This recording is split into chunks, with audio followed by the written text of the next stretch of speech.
하나님 말씀 요한일서 4장 13절입니다. 신약성경 요한일서 4장 13절 말씀입니다. 하나님 말씀 받으실 때 자리에서 일어나 주시기 바랍니다. 하나님 말씀이 이러합니다. 그의 성령을 우리에게 주심으로 우리가 그 안에 거하고 그가 우리 안에 거하시는 줄을 아느니라. 아멘. 지난주에 살펴본 12절은 형제 사랑이 구원의 확신에 있어서 차지하는 중요성을 다루고 있다고 말씀드렸습니다. 자신이 하나님을 아는 사람인가 또는 자신이 구원을 받은 사람인가에 대해서 확신을 가질 수 있는 방법이 있는데 그것은 하나님이 자신 안에 거하신다라는 것을 확인하는 것을 통해서 알 수 있다고 말씀드렸습니다. 그렇다면 하나님이 우리 안에 거하신다라는 것을 어떻게 알 수 있는가? 우리가 직접적으로 하나님을 우리의 눈으로 볼 수 있거나 우리의 귀로 하나님의 음성을 들을 수는 없습니다. 그렇지만 하나님이 우리 안에 거하신다면 분명히 어떤 표가 드러나기 마련인데 그 중에 하나가 뭐냐면 그분의 성품처럼 사랑이신 하나님의 성품처럼 형제를 사랑하게 되어 있다라고 말씀드렸습니다. 따라서 자신이 형제를 사랑한다면 자신 안에 사랑의 하나님이 거하시는 것이고 따라서 자신은 구원받은 사람이라는 것을 확신해도 좋다고 말씀드렸습니다. 사도는 우리의 본성이 가인과 같아서 다른 사람을 사랑할 수 없는데 그런 우리가 누군가를 사랑한다면 그것은 사랑이신 하나님이 우리 안에 거하시기 때문이다라고 주장을 하고 있는 것입니다. 이렇게 형제를 사랑하는 것은 우리 안에 하나님이 거하신다라고 하는 첫 번째 증거가 될 수 있다라고 말씀드렸습니다. 그러면서 사도 요한은 이어서 오늘 본문인 이 13절을 통해서 하나님이 우리 안에 거하신다는 사실을 알 수 있는 두 번째 증거를 우리에게 말해주고 있습니다. 그의 성령을 우리에게 주심으로 우리가 그 안에 거하고 그가 우리 안에 거하시는 줄을 아느니라. 즉 성령을 받았다라는 것이 바로 하나님이 우리 안에 거하신다라고 하는 강력한 증거가 될 수 있다는 겁니다. 그러니까 오늘은 그것을 살펴보겠죠. 형제를 사랑하고 있는가를 통해서 내가 우리 안에 하나님이 거하신다라는 것을 알 수 있고 오늘은 성령이 내 안에 거하신다라는 것을 아는 것을 통해서 하나님이 우리 안에 거하신다라는 것을 알 수 있다는 겁니다. 사실 이 주장은 여러분이 이미 3장 24절에서 사도가 말했던 주제입니다. 요한일서 3장 24절을 보면 우리에게 주신 성령으로 말미암아 그가 우리 안에 거하시는 줄을 우리가 아느니라. 이미 똑같이 말을 했습니다. 그런데 이 3장 24절과 이 오늘 4장 13절과 좀 차이가 있다라면 이 3장 24절에서는 하나님이 우리에게 성령을 주셨다.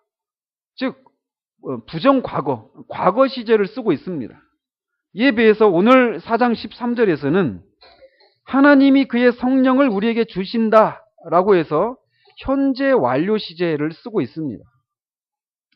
그래서 이게 주셨다, 주신다 이런 차이가 있는데 마치 사도 요한이 이런 표현을 쓰는 것은 신자가 거듭날 때 성령을 선물로 받을 때 성령을 선물로 받게 되는데 그때 성령의 일부를 받았다가 나중에 또 성령의 일부를 계속 현재적으로 받는다 이런 것을 말하고 있는 것은 아닙니다.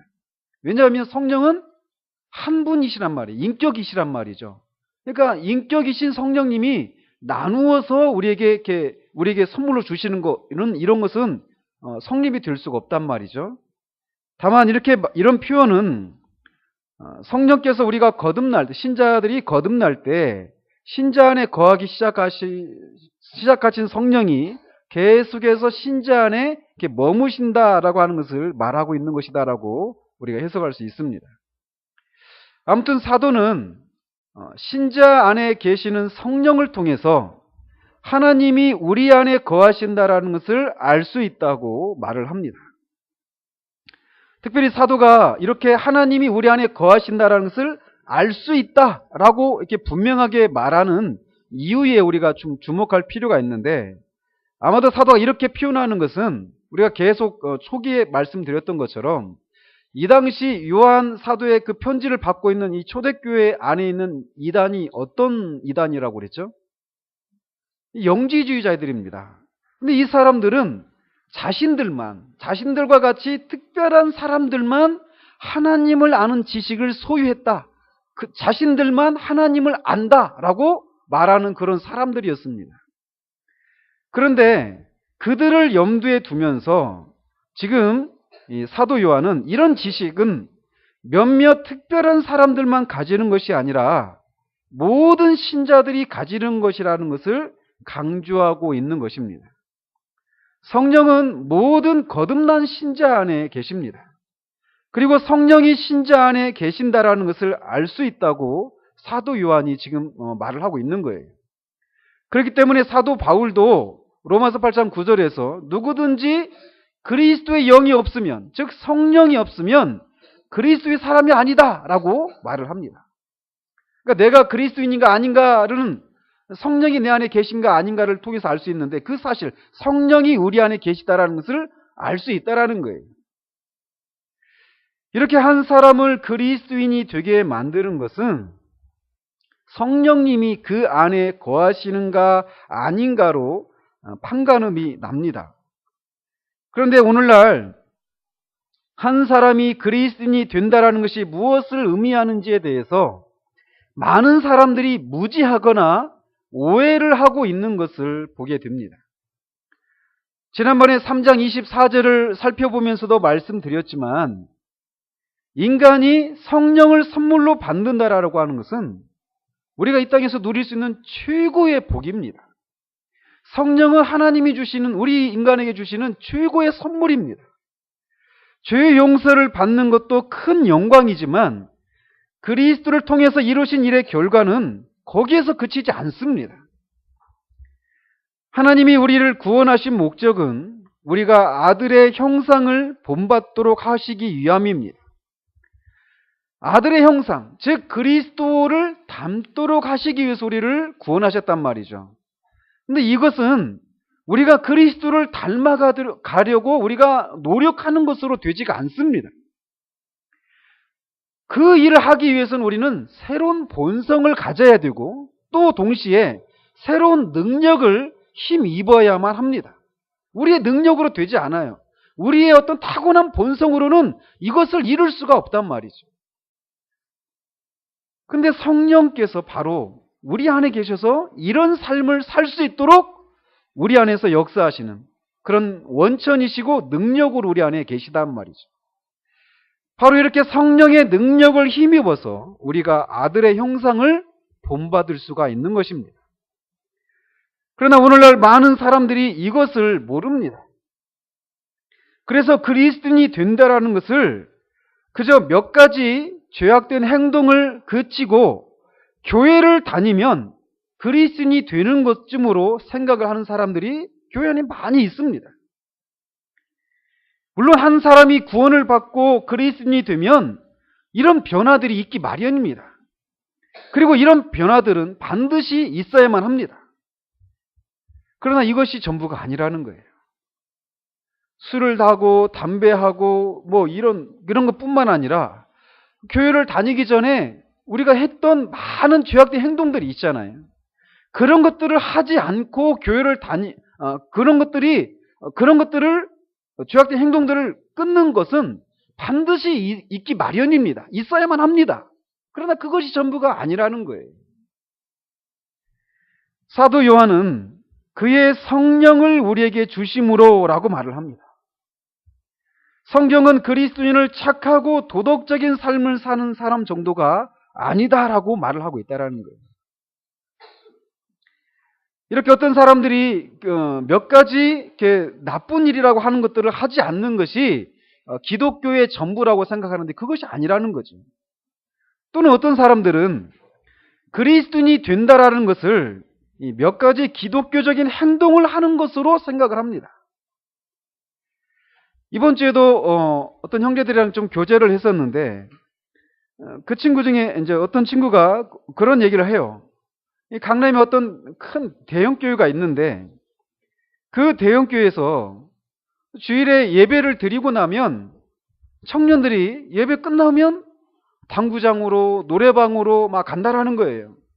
제가 그 전에 들었던 얘기는 심지어는 호프집으로 가가지고 거기서 임원회의도 하고 막 그런답니다. 근데 그런 사람들을 이제 그런 청년들을 말리면서 우리가 주일인데 어떻게 이렇게 보낼 수 있느냐라고 이렇게 말하니까 오히려 그 사람들이 그 친구한테 율법주의자다 이렇게 말을 하면서 막 율법에 매여 있다라고 하면서 그냥 그렇게 막 가달합니다. 그들은 주일에 예배를 드렸으니까 예배를 드리고 있으니까 자신들은 그리스도인이라고 생각을 하고 있는 것입니다. 이것을 좀 더 확장할 수 있습니다. 주일 오전에만 예배를 드리는 것이 아니라 주일 오후에도 예배를 드리고 수요예배도 드리고 금요기도에도 참석할 수 있습니다. 또 새벽 기도에도 빠짐없이 예배할 수 있습니다. 그러니까 자신들은 그런 것들을 하고 있으니까 나는 그리스도인이다. 나는 구원받은 사람이다라고 믿고 있는 사람들이 오늘날 굉장히 많이 있다라는 거예요.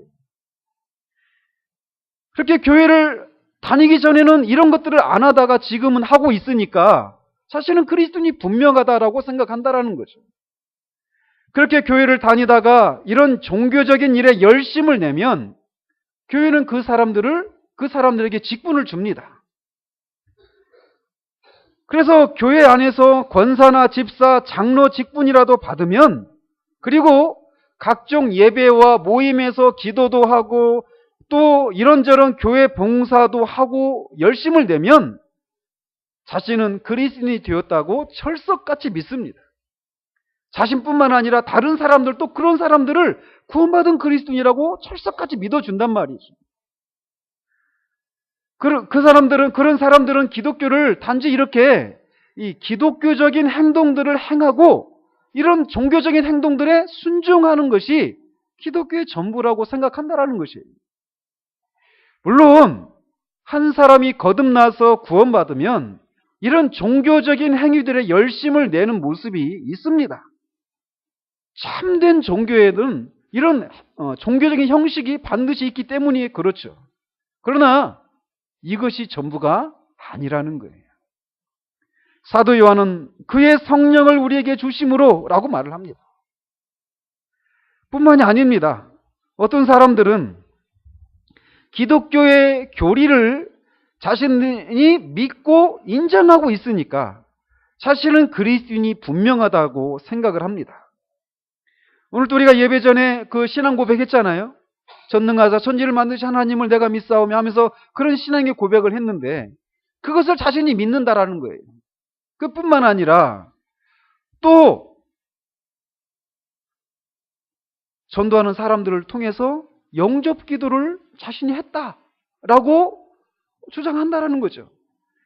그래서 그렇게 하면 영접 기도를 하면 자신은 그리스도인이 되었다라고 생각을 한다라는 거예요. 오늘날 이런 식으로 전도하는 경우들이 굉장히 많이 있습니다. 그리고 그런 식의 전도 방식을 따라서 교회 안에 들어와서 자신이 구원받은 사람이다라고 생각하는 사람들이 굉장히 많이 있다라는 거예요. 그러나 이런 것들을 믿는다고 해서 그가 그리스도인이 되는 것은 아닙니다. 물론 한 사람이 그리스도인이라고 말할 때는 성경에서 말하는 것을 믿고 그것들에 동의해야 하는 것은 사실입니다. 반드시 그런 것이 있어야 됩니다. 그리고 입으로 시인하는 것들이 반드시 필요합니다. 그러나 이것으로는 부족하다라는 거예요. 어린 시절부터 교회에서 자라면 기독교의 교리에 대해서 많이 듣게 됩니다. 그리고 얼마든지 머리로는 그것들을 이해하고 믿는다라고 말할 수 있다라는 거죠. 그러나 그들 중에 많은 사람들이 교회에서 성장하면 교회에서 자취를 찾아볼 수 없는 경우들이 많이 있습니다. 우리는 아이들을 포함한 모든 사람들에게 우리가 성경에서 말하는 대로 하나님에 대해서 믿어야 될 것들, 또 하나님이 우리에게 요구하시는 것들에 대해서 우리는 배우고 그것대로 믿고 배우는 일들에 열심을 내야 합니다. 그러나 그런 것들을 달달 외워도, 그리고 그것을 믿는다고 해도, 그리고 영접 기도를 따라 해도 그것으로 그들이 그리스도인이 되는 것은 아니라는 거예요. 한 사람이 그리스도인이 되는 것은 그 이상입니다. 그의 성령을 우리에게 주심으로 우리가 그 안에 거하고 그가 우리 안에 거하시는 줄을 아느니라. 이것이 바로 한 사람이 그리스도인이 되었다라고 하는 것의 진수입니다. 성령을 우리에게 주심으로 하나님이 우리 안에 거하시고 우리가 하나님 안에 거하는 것, 그것이 바로 기독교라는 거예요. 하나님이 우리 안에 거하시고 우리가 하나님 안에 거한다라고 하는 것이 무엇입니까? 하나님이 우리 안에 거하시고 우리도 하나님 안에 거하는데, 그냥 하나님이 우리 안에 거하시고 우리도 하나님에 거하면서 그냥 따로 있는 것이 아닙니다. 결국 그렇게 우리가 하나님 안에 거하고 하나님이 우리 안에 거하신다라고 하는 것은 우리와 하나님과 우리가 교제를 나눈다라고 하는 것을 의미하는 겁니다. 하나님과 이렇게 살아있는 교제를 나누는 것, 그것이 기독교의 핵심이라는 거예요. 한 사람이 그리스도인이 된다라고 말할 때 의미하는 것이 바로 이것이라는 겁니다. 단지 하나님에 대해서 아는 것과 그 하나님과 교제를 나누는 것은 분명한 차이가 있습니다. 하나님에 대해서 아는 것과 하나님과 교제를 나누는 것 사이에는 큰 차이가 있단 말이죠. 이 둘 사이의 차이를 우리가 분명하게 알 수 있는 것이 있는데, 그게 뭐냐면 바로 기도입니다. 우리 아이들도 하나님에 대해서 압니다. 그리고 거듭남에 대해서 비교적 많은 관심을 가지고 있고 자신들도 거듭나고 싶다고 말을 합니다. 나름 진지해요. 그런데 하나님께 기도하려고 하면 아무런 할 말이 없다라고 말을 합니다. 하나님이 멀게만 느껴지는 거죠. 하나님이 인격을 가지신 분이시지만 그렇게 인격을 가지신 분으로 우리 아이들에게 느껴지는 것이 아니라, 다가오는 것이 아니라 그냥 한 개념일 뿐입니다. 머리로는 하나님을 알지만 그분과 살아있는 관계를 맺고 있는 것이 아니에요. 그러니까 기도할 때 할 말이 없는 겁니다. 막 허공을 향해서 뭔가 말하고 있는 것 같은 그런 막막함을 느끼는 겁니다. 그러나 참된 기독교는 하나님과 살아있는 관계를 맺고 있는 겁니다. 그분이 우리 안에 거하시고 우리가 그분 안에 거하는 거예요. 얼마나 무섭기도 하면서 서글픈 현실이 오늘날 교회 안에 많이 있는가라는 겁니다. 얼마나 많은 사람들이 속고 있는가라는 거예요. 교회를 다니기 전에 했던 소위 나쁜 일을 이제는 더 이상 하지 않고 교회에 다니면서 종교적인 행위를 하고 있고, 교회를 다니다 보니까 설교를 듣고 기독교 교리를 듣게 되었고 그것들을 자신이 믿는다고 말을 하고, 또 어떤 사람들은 영접 기도까지 했고 또 여러 가지 직분까지 받았으니 자신은 구원받은 사람이 분명하다라고 철석같이 믿고 있지만 사실은 하나님과 아무런 관계가 없는 그런 상태로 교회 안에 있는 그런 사람들이 오늘날 교회 안에 얼마나 많이 있는가라는 거죠. 그러나 기독교는 살아계신 하나님과 교제를 나누는 것입니다. 이게 참된 기독교입니다. 사도는 이렇게 13절을 통해서 기독교는 살아계신 하나님과 교제를 나누는 것이라고 말할 뿐만 아니라 자신이 하나님과 그렇게 교제를 나누고 있다는 것을, 하나님과 관계를 누리고 있다는 것을 알 수 있고 또 알아야 한다라고 말을 합니다. 그는 우리가 아느니라 라고 말을 합니다. 여기서 말하는 우리는 누구를 가리킬까요? 우리가 안다. 하나님 우리 안에 거하고 우리가 하나님 안에 거하는 것을 우리가 안다라고 말할 때 그 우리가 누구일까요? 사도 자신만을 가리킬까요? 또는 사도와 그 사도의 일행들, 그 사람들만을 가리킬까요? 아니면 이 사도 요한의 편지를 받고 있는 이 독자들까지도 포함한 말일까요? 우리가 알다시피 이 우리는 사도 자신만을 가리키는 것이 아니라 이 사도한테 이 편지를 받고 있는 이 사람들도 포함된 말입니다. 자, 그렇다면 지금 이 편지를 받고 있는 사람들은 영적으로 아주 뛰어난 사람들만을 가리킬까요? 아니면 어린 신자들도 포함하고 있을까요? 어린 신자들도 포함되어 있습니다. 영적으로 어린 신자들도 모두 포함되어 있어요. 우리가 앞에서 살펴본 대로 이 편지를 받고 있는 사람들은 영적으로 어린 신자들, 그래서 사도 요한이 어떻게 표현을 했죠? 그런 사람들을 자녀들아 이렇게 부르잖아요. 또 영적으로 청년기에 해당되는 사람들, 또 아비아와 같이 성숙한 사람들, 이런 모든 사람들이 포함되어 있습니다. 즉 자신 안에 성령이 거하셔서 우리가 하나님 안에 거하고 하나님이 우리 안에 거하시는, 그래서 그 하나님과 살아있는 교제를 내가 나누고 있구나라고 하는 것을 알 수 있고 알아야 될 사람들은 영적으로 뛰어난 사람들만, 성숙한 사람들만 알아야 되고 알 수 있는 것이 아니라 그가 어린 신자라 할지라도 그 사실을 알 수 있고 알아야 한다라고 말하고 있다는 겁니다. 그런데 왜 이런 말씀을 드리느냐? 이런 얘기를 하면 어떤 사람들은 자기같이 이렇게 교회 다닌 지 얼마 되지도 않았고 또 교회를 다녀도 오래 다녔지만 뭐 잘 모르는, 뭐 많이 배우지도 못했고 그렇게 열심도 없는 내가 어떻게 이런 사실을, 하나님이 내 안에 거하고 내가 하나님 안에 거한다라는 것을, 성령님이 내 안에 거한다라는 것을 내가 어떻게 알 수 있겠습니까? 나같이 평범한 사람이 어떻게 그런 것을 알 수 있겠습니까? 라고 말을 하는데 사도는 그 말이 잘못되었다라는 것을 말해주고 있다는 거예요. 누구나 진짜 그 사람이 거듭난 사람이라면 자신 안에 성령이 거하고 있다는 것을 알 수 있다는 겁니다.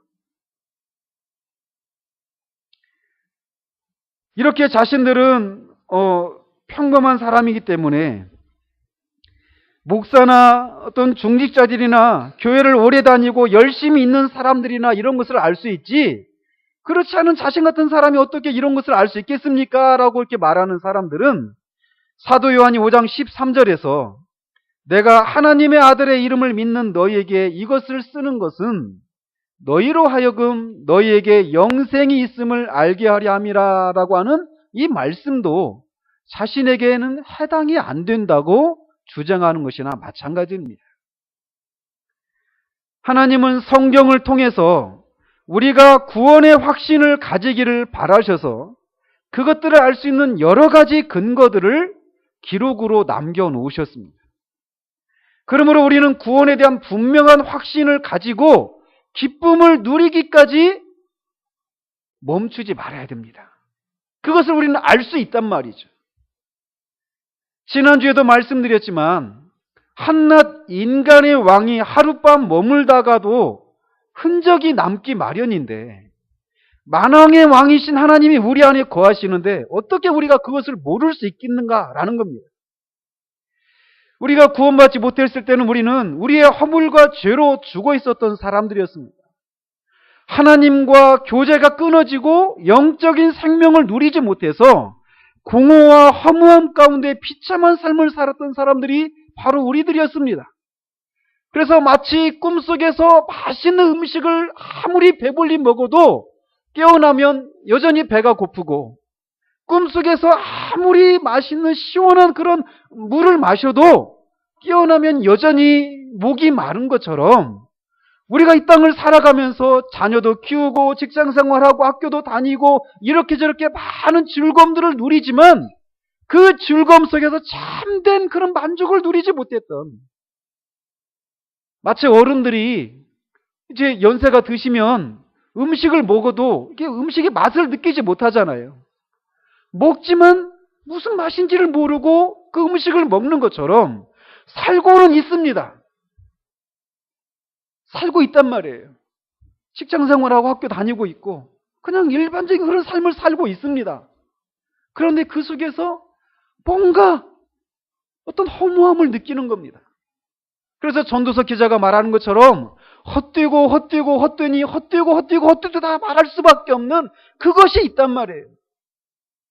돈으로도 채워지지 않고 건강으로도 채워지지 않고 자녀가 잘 되는 것으로도 채워지지 않는 그 어떤 허무함이 있었단 말이에요.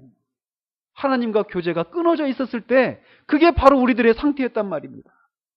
그런데 그 하나님과 교제를 나누게 되면 그 허무함이 사라지고 우리 안에 어떤 만족이 있고 기쁨이 그런 충만이 삶의 어떤 생기가 우리가 누려지게 되는 일들이 있기 마련인데 어떻게 하나님과 우리가 살아있는 교제를 나누고 있다는 것을 모를 수 있는가라는 거죠.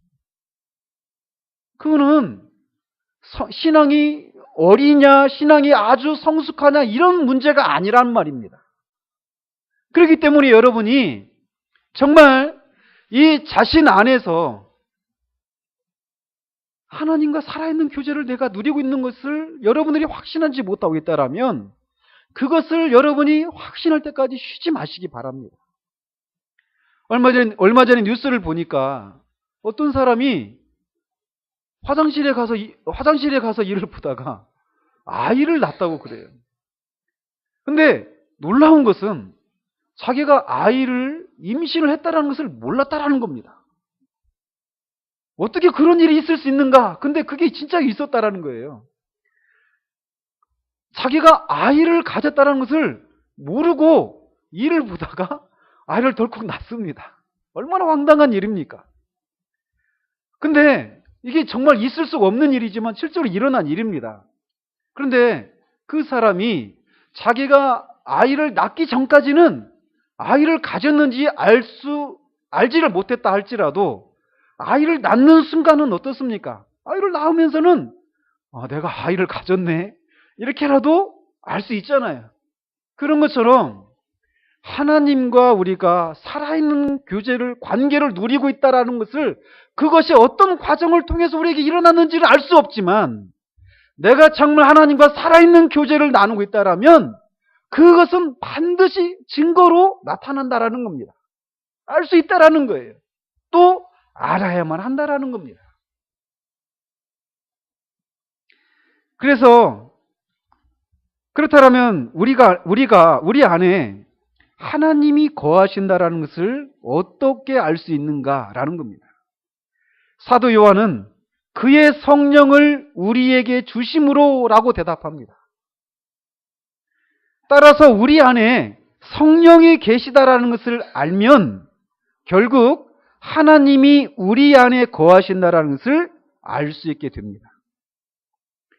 따라서 우리 안에 성령이 계시다라는 것을 알 수 있는 몇 가지 증거들을 살펴보도록 하겠습니다. 자, 저를 주목해 주십시오. 저를 주목해 주십시오. 별로 이렇게 잘나지 못한 얼굴이지만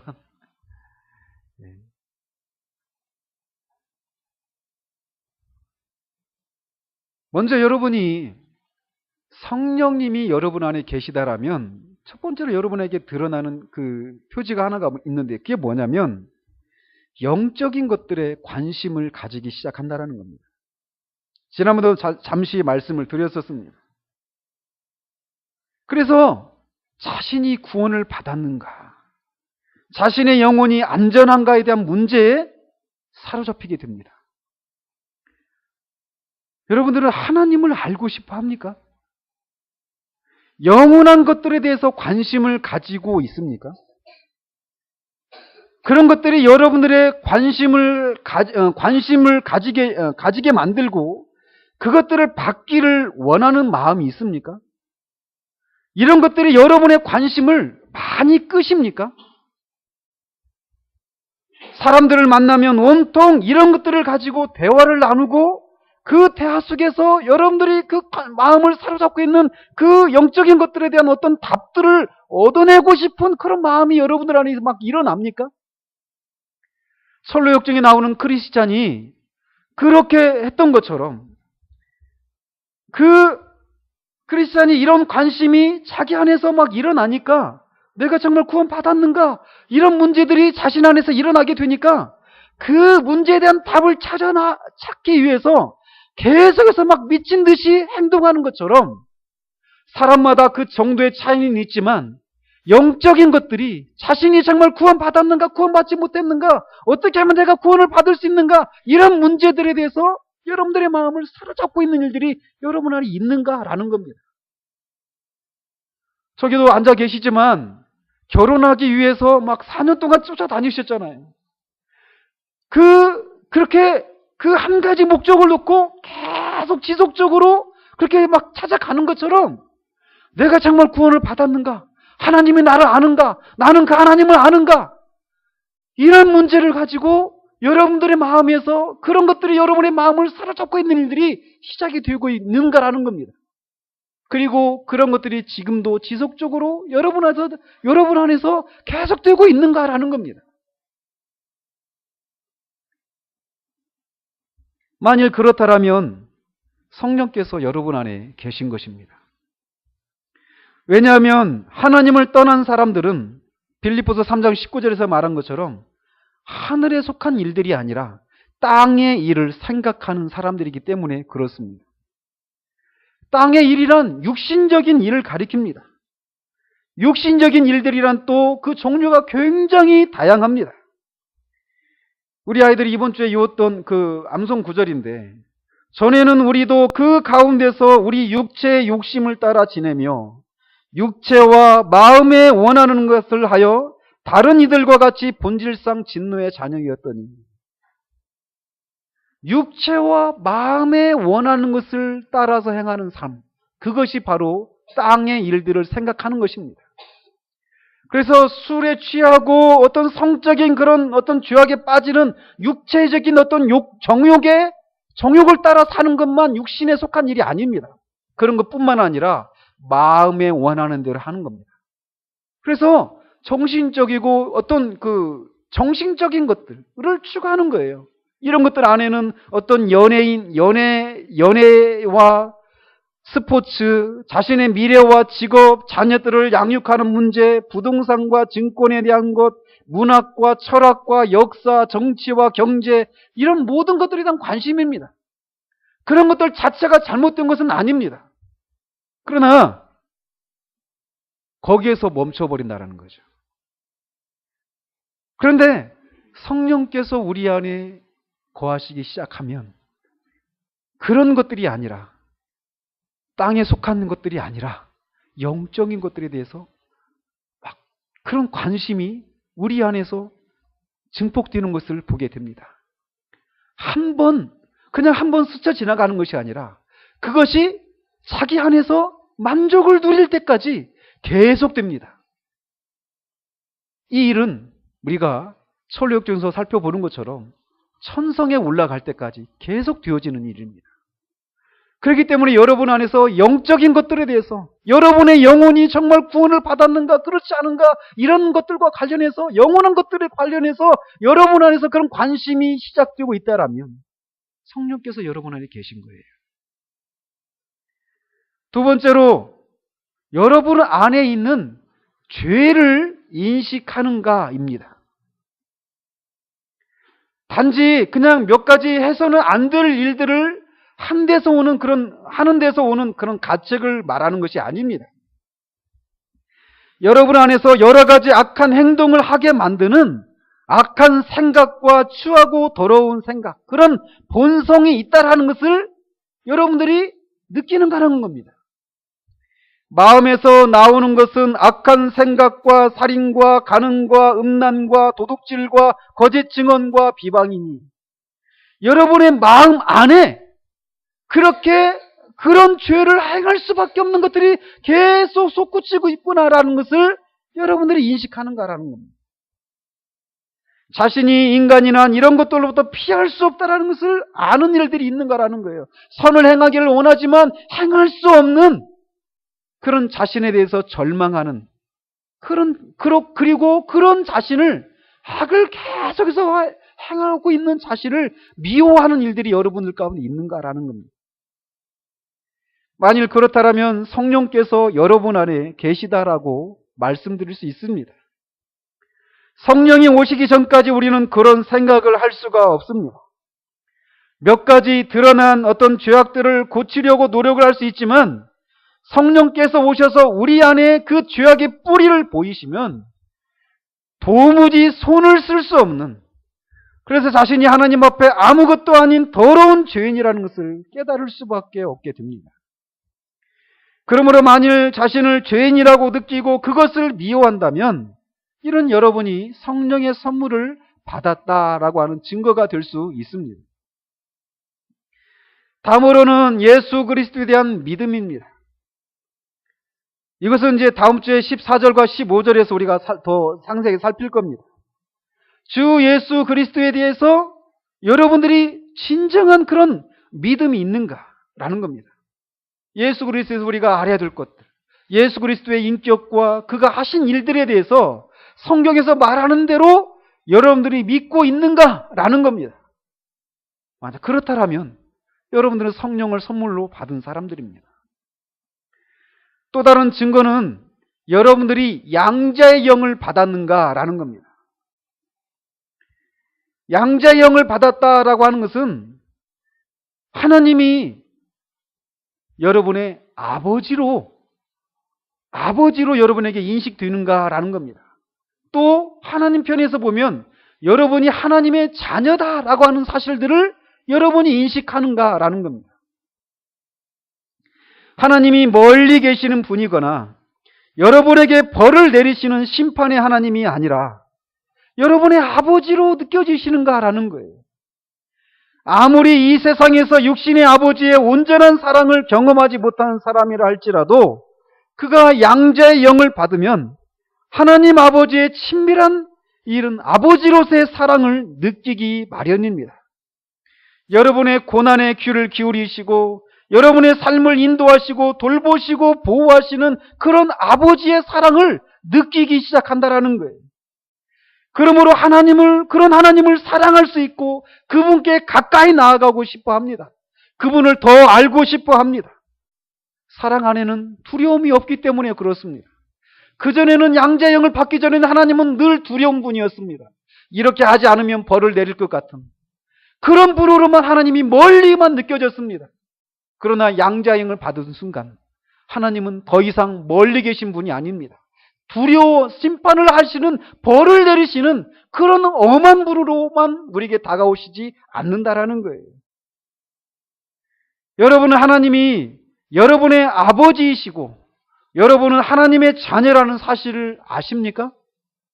만약 그렇다면 여러분은 성령을 선물로 받은 사람들입니다. 더 나아가서 하나님이 여러분들 안에 역사하고 계시다라는 것을 여러분들이 느끼십니까? 특별히 여러분들이 무엇인가를 결정하고 선택하는 과정에서 이런 것들을 발견할 수 있습니다. 어떤 결정을 하고 전에 같으면 자신이 그런 결정을 할 수가 없었어요. 진리에 속한 어떤 것들을 결정하는데 이전에는 굉장히 우유부단하고 뭔가 어떤 그런 그 선택하는 것에 있어서 분명하지가 않았었습니다. 그런데 성령께서 우리 안에 계실 때 우리 안에서 이전에는 내가 할 수 없었던 어떤 선택을 아주 단호하게 결정하는 그런 우리 자신의 모습을 발견하게 됩니다. 처음에는 희미하게 또 어떤 되어져가는 어떤 일들을 보면서 그 속에서 어떤 영적인 깨달음을 얻기 시작합니다. 때로는 기도 가운데 또는 어떤 글을 쓸 때, 내 안에서 어떻게 이런 것들이 나오지? 내가 어떻게 이런 고백을 할 수 있지? 라고 할 정도로 그런 것들을, 어떤 영적인 것들을 깨닫게 되는 일들이 일어나게 됩니다. 그리고 또 우리가 어떤 삶을 살아가다가 성령께서 우리 안에서 처음에는 그게 불분명할 수 있습니다. 처음에는 불분명할 수 있어요. 그러나 우리 안에서 뭔가 하나님이 나한테 뭔가 원하신다 라고 하는 것들을 희미하게나마 어떤 것을 감지합니다.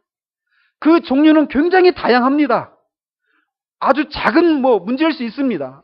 다른 사람한테 전화를 하는 문제일 수 있고, 신방하는 문제가 될 수 있고, 그게 우리가 살아가면서 겪게 되는 많은 그런 다양한 경우들 속에서 우리 안에서 뭔가 누군가가 어떤 소망을 이렇게 불러일으키는 것을 우리가 경험하게 되는 거예요. 성령께서 하시는 일이 바로 그런 것입니다. 하나님의 기쁘신 뜻을 이루시기 위해서 성령께서 우리 안에 계셔서 우리 안에서 소망을 불러일으킵니다. 무엇인가를 하고 싶은 마음을 불러일으키는 거예요. 저도 이렇게 이 신학을 하기 전에, 목회의 길에 들어서기 전에 어느 날 직장에 가려고 하는데 그날도 양치질을 하고 있었습니다. 양치질을 하고 있는데 저 밑바닥에서 원인을 알 수 없는 어떤 그런 슬픔이 밀려오는 겁니다. 그걸 양치하고 직장에 가야 되는데 알 수 없는 슬픔이 밀려오는 거예요. 근데 그 슬픔이 어떤 거냐? 내 이 직장이 내가 평생 여기에 몸담아야 될 것이 아닌 것 같다. 이런 생각이 들어오는 겁니다. 그러면서 그 생각이 점점 시간이 지나면서 더 분명해져서 여기까지 오게 되었는데, 그런 식으로 뭔가 우리의 인생을 살아가는데 우리 안에서 뭔가 어떤 것들이 일어납니다. 또는 반대로 될 수 있습니다.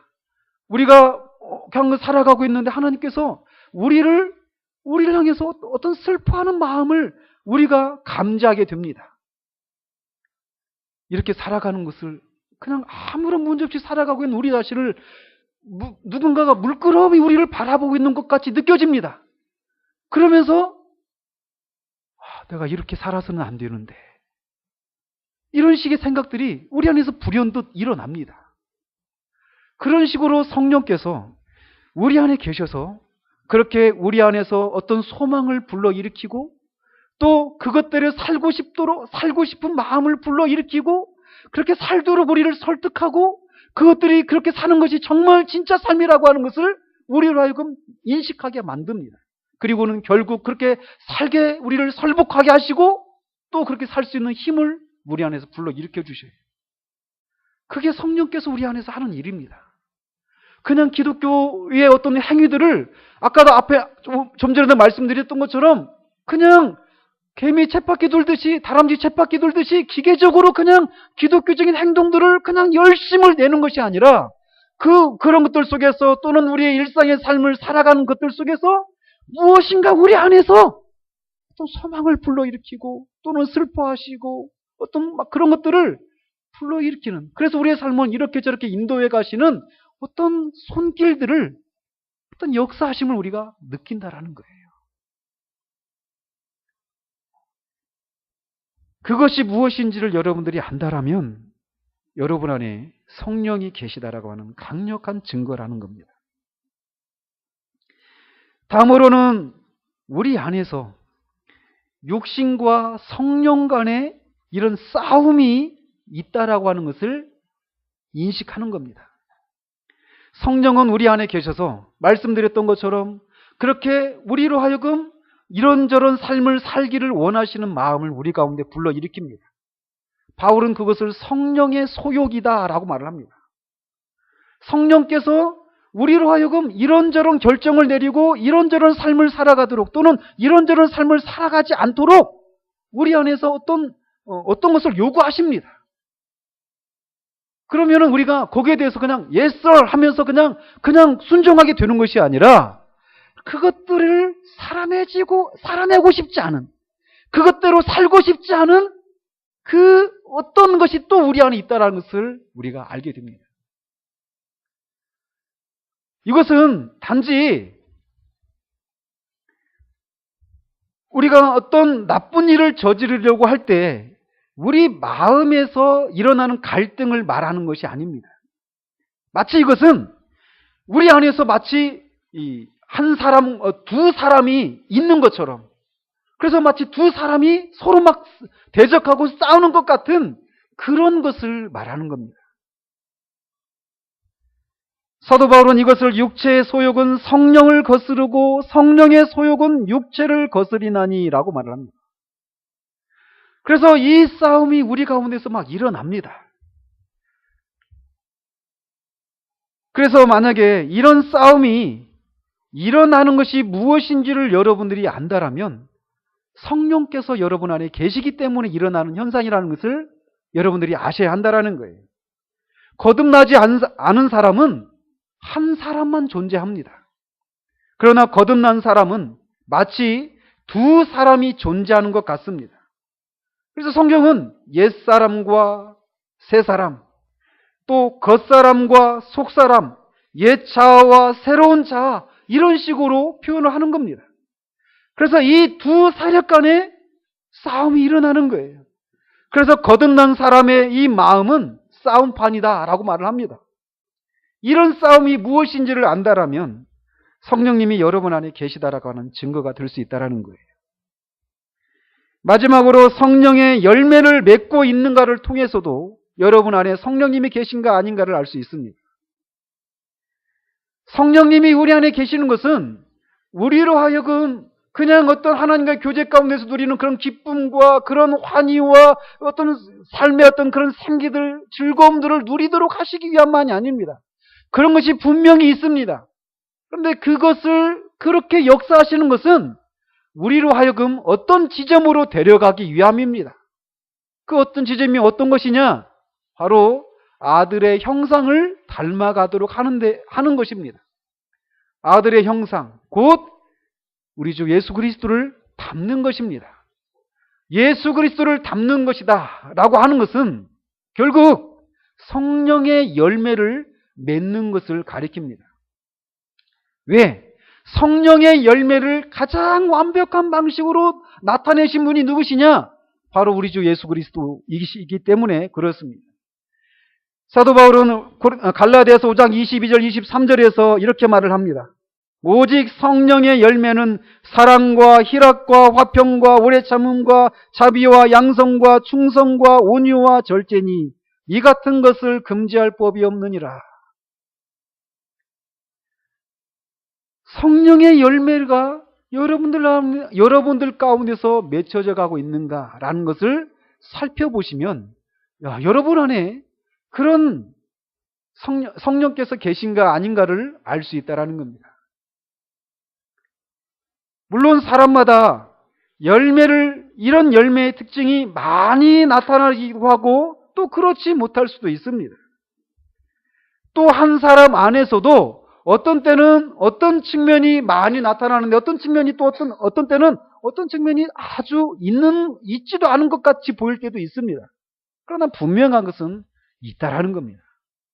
열매가 아까도 우리가 권사님 기도하실 때 30배, 60배, 100배 하면서 열매에도 그 차이가 있잖아요. 그런 것처럼 우리가 30배가 아니라 단지 한 배밖에 없을지라도 우리 안에 분명히 성령님이 계시다라면 성령의 열매가 맺히기 마련이라는 겁니다. 점점 그 열매가 우리 삶 가운데서 풍성해져서 우리가 점점 그리스도를 닮아가게 되어 있습니다. 그러므로 여러분의 삶을 살펴서 이런 열매들이 있는지를 살펴보시고 성령님이 계신가 아닌가를 확인할 수 있다는 겁니다. 만일 여러분이 이런 것들을 통해서 여러분들을 이렇게 살펴봤는데 여러분이 성령을 선물로 받지 못한 사람으로 드러난다라면 여러분은 성령을 주시기로 약속하신 하나님께 구하시기를 바랍니다. 우리 주님은 누가복음 11장 9절에서 13절에서 이렇게 말을 합니다. 내가 또 너희에게 이르노니 구하라. 그러면 너희에게 주실 것이요. 찾으라. 그러면 찾아낼 것이요. 문을 두드리라. 그러면 너희에게 열릴 것이니 구하는 이마다 받을 것이요. 찾는 이는 찾아낼 것이요. 두드리는 이에게는 열릴 것이니라. 너희 중에 아버지 된 자로서 누가 아들이 생선을 달라 하는데 생선 대신에 뱀을 주며 떡을 달라 하면 돌을 주며 알을 달라 하는데 전갈을 주겠느냐. 너희가 악할지라도 좋은 것을 자식에게 줄 줄 알거든 하물며 너희 하늘 아버지께서 구하는 자에게 성령을 주시지 않겠느냐 하시니라.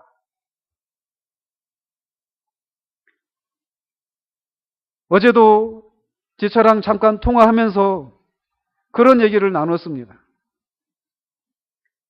아이들이 만족을 누리면서 놀고 있는 모습을 볼 때 부모된 자로서 그런 흡족함이 있습니다.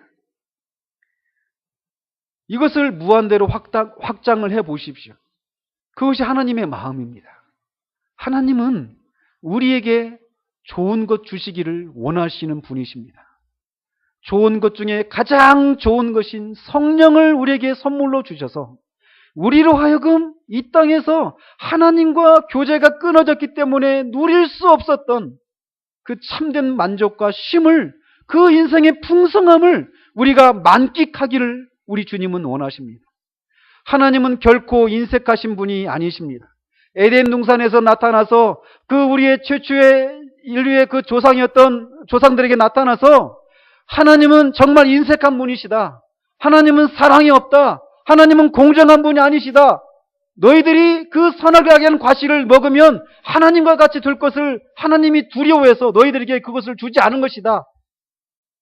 라고 말하면서 하나님의 사랑을 의심하게 만들었던 그 마귀의 말이 거짓이다라고 하는 것을 우리 하나님이 보이십니다. 무엇을 통해서요?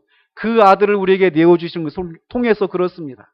뿐만 아니라 그 아들과 함께 모든 은사 중에 최고의 은사인 성령을 우리에게 선물로 주시는 것을 통해서 하나님은 결코 인색한 분이 아니시다라고 하는 것을 우리에게 입증하십니다. 그러면 하나님은 그렇게 누구든지 구하고 찾고 두드리는 자에게 최고의 선물인 성령을 주시겠다라고 약속하셨고, 그 약속을 붙들고 하나님 앞에 매달리고 찾고 추구하는 자들을 하나님은 결코 외면하지 않으십니다. 그러므로 여러분이 아직도 성령을, 최고의 은사인, 최고의 선물인 성령을 여러분이 받지 못했다라면 하나님께 구하십시오. 미루지 마십시오. 성령을 선물로 받지 못한 삶은 사는 것이 아닙니다. 죽은 것입니다. 지체하지 마십시오. 하나님 앞에 구하십시오. 또 이미 이런 복을 누리고 계시다라면 더욱더 이 성령으로 충만해지시기를 구하시는 여러분이 되시기 바랍니다. 성령님이 여러분 안에 계십니다. 여러분 안에 계신 성령님은 영원토록 여러분 안에 계십니다. 그분은 우리가 죄를 범할 때에도 떠나시지 않습니다. 정말 감사한 것은, 정말 송구스러운 것은 우리가 주님을 대하는 것처럼 주님이 우리를 대하시지 않는다라는 거예요. 우리는 하나님을 끊임없이 묵상하지 못하고 하나님이 싫어하는 일을 하고, 그래서 하나님이 우리 마음 가운데 들어오는 것을 우리는 때로는 부담스러워하고 거절할 때도 있지만 하나님은 결코 우리를 그렇게 대하시지 않습니다. 우리 안에 계신 성령님은 심지어 우리가 죄를 범하는 순간에도 우리를 떠나시지 않습니다. 영원토록 우리 안에 계십니다. 그 성령님을 소멸하지 마십시오. 성령님이 여러분 안에 어떤 소망을 불러일으켰을 때, 이거 내가 나중에 하지, 미루지 마십시오. 성령께서 여러분 안에 소망을 불러일으키실 때 즉각적으로 순종하십시오. 그것이 작은 것이든 큰 것이든 즉각적으로 순종하십시오. 뒤로 물리지 마십시오. 성령을 근심케 하지 마십시오. 성령께서 여러분 안에서 그런 소망을 불러일으킬 때마다 즉각적으로 순종해 나가시고 더욱더 성령으로 충만해지시기를 구하십시오. 이렇게 하면 시간이 지나면 우리 안에 성령의 열매가 더욱더 풍성하게 맺히게 되는 것을 발견하게 될 것입니다. 우리가 이런 성령의 열매를 많이 맺으면 맺을수록 하나님을 영화롭게 하는 것입니다.